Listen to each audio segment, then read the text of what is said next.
52 বছরের সর্বোচ্চ তাপমাত্রা যশোরে 43.8, হিট স্ট্রোকে 9 জনের মৃত্যু। ভোট চোরদের মুখে গণতন্ত্রের সবক মানায় না, দেশ বিরোধী অপপ্রচার এখনো থামেনি বললেন প্রধানমন্ত্রী। ফিলিস্তিন বিরোধী বিক্ষোভকারীদের বহিষ্কার করছে কলম্বিয়া বিশ্ববিদ্যালয়, ধরপাকড়ে আতঙ্কের শিক্ষার্থীরা।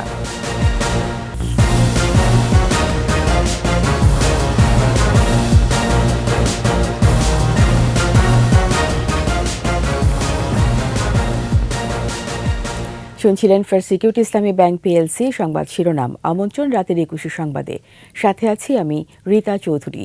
দর্শক, 21 টেলিভিশনের সংবাদ একই সাথে সরাসরি দেখতে পাবেন আমাদের ফেসবুক পেজ www.facebook.com/2124 অনলাইনে।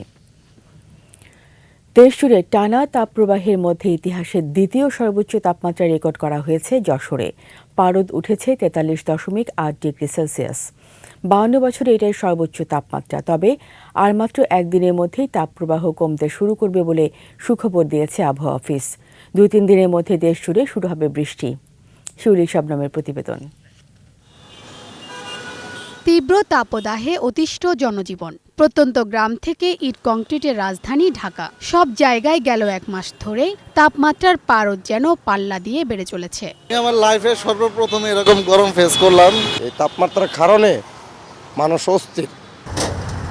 রাজধানীর একটি সড়কে দেখা গেল অনন্যা ও তার বন্ধুদের গ্রীষ্মের এমন তীব্র গরমে দুর্ভোগে পড়া শ্রমজীবীদের সাথে নিজের জন্মদিন কাটাতে। প্রত্যেকের হাতে তারা তুলে দিচ্ছেন ঠান্ডা পানি ও খাবার। আজকে জন্মদিন আমার, যার কারণে আর কি আজকে আমরা এই পানি, বাটার বনস আর ট্যাং, এগুলো আমরা এই রিকশাওয়ালাদের মধ্যে বিতরণ করছি। বাইরে খাওয়া দাওয়া অনেক টাকা পয়সা আমরা নষ্ট করি, ঠিক আছে। এটা থেকে আমরা ভাবলাম যে আজকে একটু ব্যতিক্রমী কোনো কিছু করি, কি এমনি বাইরে অনেক রোদ, অনেক গরম। এদিকে দেশ জুড়ে তীব্র তাপপ্রবাহের কারণে গত এক সপ্তাহে হিট স্ট্রোকে মারা গেছে 10 জন। এর মধ্যে সোমবারই মারা গেছে 3 জন। এ তথ্য স্বাস্থ্য অধিদপ্তরের। তবে এই তাপপ্রবাহের মধ্যেই বুধবার থেকে সিলেট ও চট্টগ্রাম বিভাগ এবং বৃহস্পতিবার ঢাকা ও বরিশাল বিভাগের কোথাও কোথাও ঝড়ো হাওয়া, বিক্ষিপ্তভাবে বৃষ্টি, বজ্রসহ বৃষ্টিপাত হওয়ার পূর্বাভাস দিয়েছে আবহাওয়া অফিস। 1 তারিখের দিকে সিলেট, চট্টগ্রাম ডিভিশন, ঢাকা ডিভিশনের কিছু জায়গায় বৃষ্টি হওয়ার সম্ভাবনা আছে। শনি ও রোববার থেকে দেশ জুড়ে বৃষ্টিপাত হওয়ার মধ্য দিয়ে তাপের তীব্রতা কিছুটা কমবে। 5 তারিখের দিকে সারা দেশে বৃষ্টি হবে, তখন হয়তোবা তাপমাত্রা সহনীয় পর্যায়ে আসবে। তবে হিটওয়েভ একেবারে চলে যাবে সেরকমটা আবহাওয়া অফিস বলছে না। 36 থেকে 38 ডিগ্রি সেলসিয়াস তাপমাত্রাকে মৃদু, 38 থেকে 40 ডিগ্রি সেলসিয়াসকে মাঝারি, 40 থেকে 42 ডিগ্রি সেলসিয়াসকে তীব্র তাপপ্রবাহ এবং 42 ডিগ্রি সেলসিয়াসের বেশি তাপমাত্রাকে অতি তীব্র তাপপ্রবাহ হিসেবে বিবেচনা করে আবহাওয়া অধিদপ্তর। বৃষ্টিপাত চলা অবস্থায়ও দেশের কোথাও কোথাও বয়ে যেতে পারে মৃদু থেকে মাঝারি তাপপ্রবাহ। শিউলি শবনম, 21 টেলিভিশন, ঢাকা। হিট স্ট্রোকে বাড়ছে মৃত্যু। নাটোর, গাইবান্ধা, সিরাজগঞ্জ, মুন্সিগঞ্জ, সাতক্ষীরা ও ঝিনাইদহে 9 জনের মৃত্যু হয়েছে। এদিকে খুলনা, রাজশাহী, চুয়াডাঙ্গা ও রংপুরে আরও 3 দিনে হিট অ্যালার্ট জারি করা হয়েছে। প্রতিনিধিদের সহায়তায় রত্না জামানের রিপোর্ট। সূর্যের প্রখর তাপে গাইবান্ধায় বিপর্যস্ত সাধারণ মানুষ। তবুও মাঠে ধান কাটার কাজ করছেন কৃষক। তীব্র তাপদাহে সাদুল্লাপুর ও পলাশবাড়িতে হিট স্ট্রোকে মারা গেছেন 2 শ্রমিক। গরম খুব পড়ছে, গরমের জন্য থাকতে পারছি না, বাড়ি ঘর একা জ্বলে গেছে, আগুন পড়তেছে। এই যে বসে আছি, কোনো কাজ করতে পারি না, প্রচন্ড গরম। এই রোদে তো খুব সমস্যা, এই রোদে কি কাজ করা যায়? প্রচণ্ড তাপদাহে নাটোরে হিট স্ট্রোকে 2 বৃদ্ধের মৃত্যু হয়েছে। প্রচণ্ড গরমে সিরাজগঞ্জে মানুষের মাঝে দুর্ভোগ চরমে। উল্লাপাড়া হিট স্ট্রোকে এক কৃষক মারা যান। গরম খুব, অতিরিক্ত তাপমাত্রা, কাজকাম করা যায় না। এছাড়া সাতক্ষীরায় হিট স্ট্রোকে এক শিক্ষকের মৃত্যু হয়েছে। হিট স্ট্রোকে মুন্সিগঞ্জে 2 জন ও ঝিনাইদহের শৈলকুপায় এক ব্যবসায়ীর মৃত্যু হয়েছে। রাত ও দিনের প্রায় অপরিবর্তিত তাপমাত্রায় গরমে দুরবস্থা যশোরের মানুষের। আজ সর্বোচ্চ তাপমাত্রা যশোরে 43.08 ডিগ্রি সেলসিয়াস। টানা তাপপ্রবাহে বাড়ছে অসুস্থতা। জেনারেল হাসপাতালে চিকিৎসাধীন হিট স্ট্রোকে আক্রান্ত 2 জন। আর যত বেলা যায় ততই গরম বাড়ছে। গরম পড়তে যাচ্ছে, গাড়ি চালানো যাচ্ছে না। চুয়াডাঙ্গায় আজ সর্বোচ্চ তাপমাত্রা 43.07 ডিগ্রি সেলসিয়াস। তীব্র তাপদাহে জেলার জীবনযাত্রা অচল হয়ে পড়েছে। হাসপাতালে বাড়ছে রোগীর সংখ্যা। রোদে মুরগে মারা যাবে, এখানে একটু সময় কয়েকদিন যাবে খুব গরম, অতিরিক্ত গরম, চরম গরমে এখানে কাজ কাম করা যাচ্ছে না। তাপদাহে গাজীপুরের পুবাইলে ঢাকা চট্টগ্রাম রেললাইন বেঁকে গেছে। রেললাইন মেরামতের পর ঢাকামুখী লাইনে ট্রেন চলছে ধীর গতিতে। হিলিতে হাসপাতালে রোগীদের ভিড়ে চিকিৎসা দিতে হিমশিম খাচ্ছেন কর্তৃপক্ষ। বন্ধ রয়েছে সব প্রাথমিক ও মাধ্যমিক স্কুল। মেহেরপুরে জরুরি প্রয়োজন ছাড়া বাড়ির বাইরে বের হচ্ছেন না অনেকেই। বিপাকে রয়েছেন শ্রমিক, দিনমজুর ও নিম্ন আয়ের মানুষ। রত্না সামান, 21 টেলিভিশন। আওয়ামী লীগ জনগণের ভোটের অধিকার প্রতিষ্ঠা করছে, তারপরও তথাকথিত বুদ্ধিজীবীরা এখনও দেশের বিরুদ্ধে অপপ্রচার চালাচ্ছে বলে জানালেন প্রধানমন্ত্রী শেখ হাসিনা।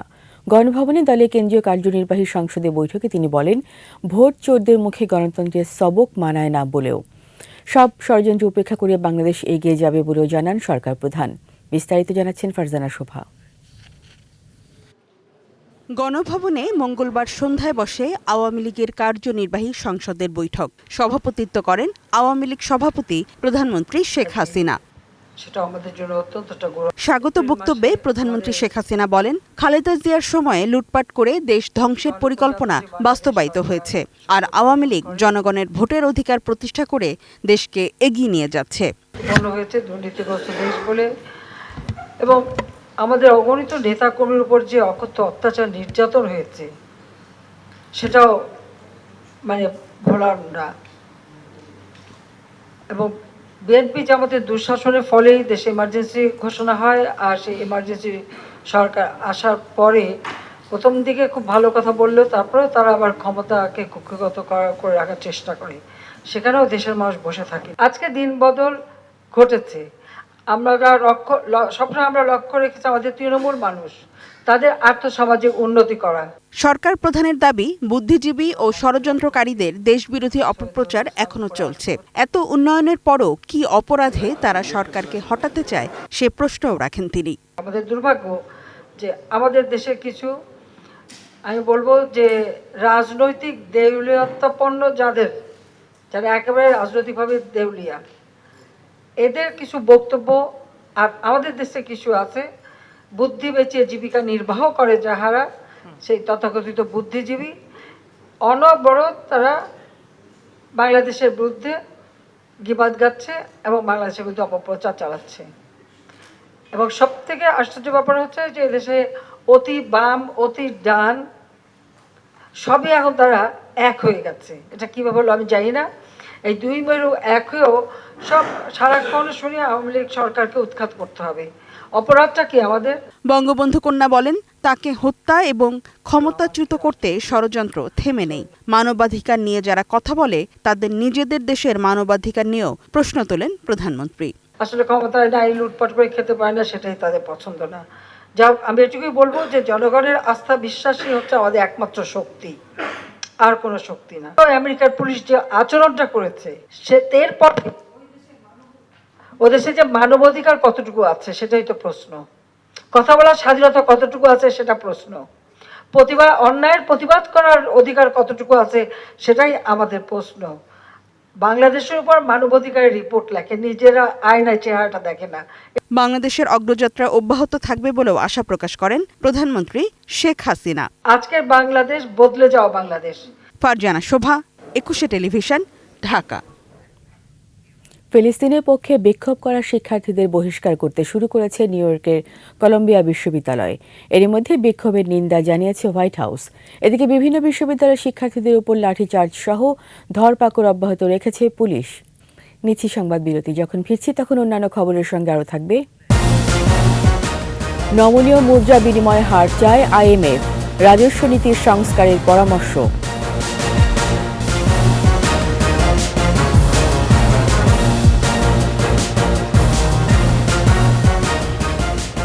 আবার আমন্ত্রণ রাতের 21 সংবাদে।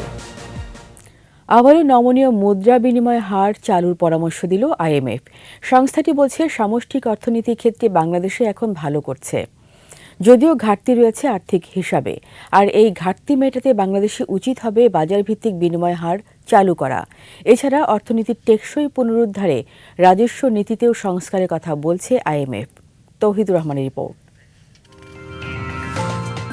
এশিয়া ও প্রশান্ত মহাসাগরীয় অঞ্চলের অর্থনীতির উপর পূর্বাভাস বা আউটলুক প্রকাশ উপলক্ষে আন্তর্জাতিক মুদ্রা তহবিল আইএমএফের আঞ্চলিক পরিচালক কৃষ্ণা শ্রীনিবাসনের সংবাদ সম্মেলন। চলতি অর্থবছরের জুলাই থেকে মার্চ পর্যন্ত ৯ মাসে বাংলাদেশের চলতি হিসেবে উদ্বৃত্ত ছিল $470 কোটি, কিন্তু একই সময়ে আর্থিক হিসেবে ঘাটতি $830।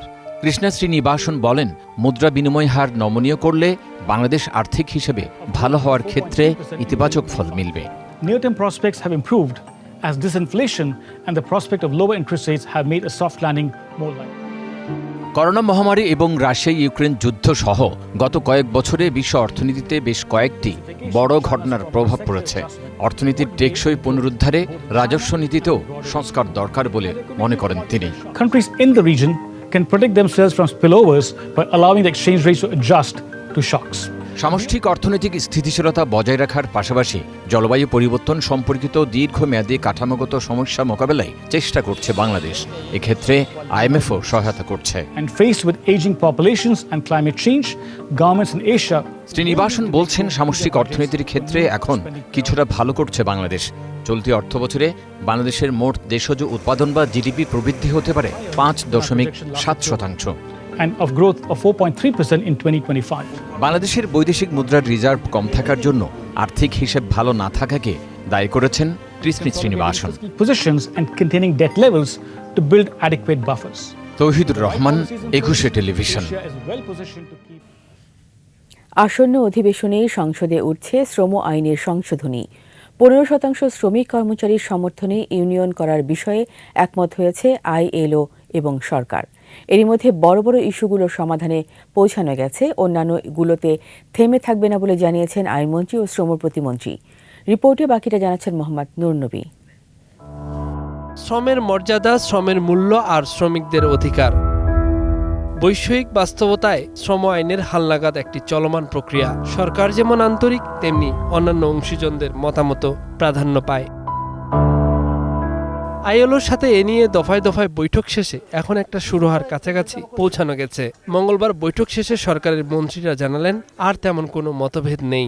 যে থ্রেশহোল্ড কমিয়ে আনার ব্যাপারে আমরা আগে 20% থেকে 15% নামিয়ে এনেছিলাম, কিন্তু সেটা যেই ফ্যাক্টরি 3000 বা তার উপরে শ্রমিক আছে সেখানের জন্য প্রযোজ্য হওয়ার কথা, সেটা আমরা সংশোধন করে এখন সকল ফ্যাক্টরির জন্য এই 15% থ্রেশহোল্ড, মানে 15% শ্রমিকরা রাজি হলেই একটা ট্রেড ইউনিয়ন তারা গঠন করতে পারবে, সেই প্রস্তাবটা আমরা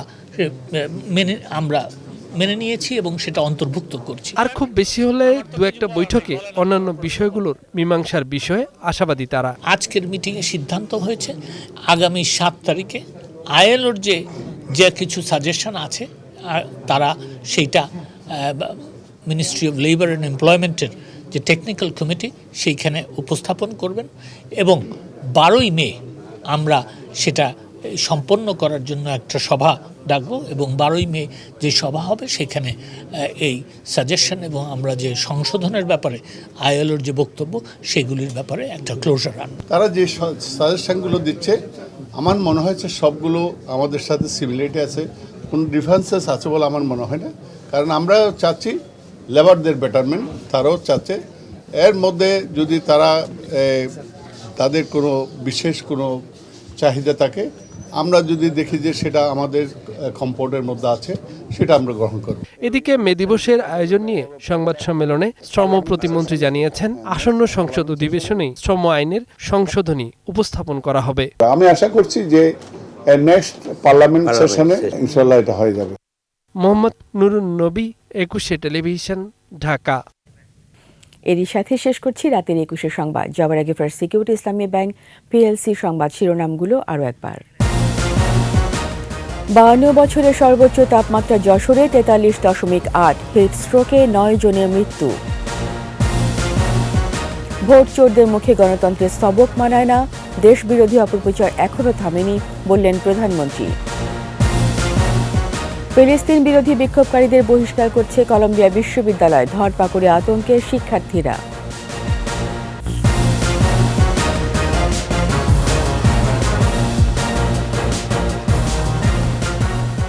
সবশেষ খবর জানতে ডায়াল করুন 2021 নম্বরে, আর ভিজিট করুন 21-tv.com ওয়েবসাইটে। এছাড়া ফেসবুকে ভিজিট করতে পারেন facebook.com/2124 অনলাইনে। 21 খবর দেখুন, 21 সাথেই থাকুন। সবাইকে অসংখ্য ধন্যবাদ।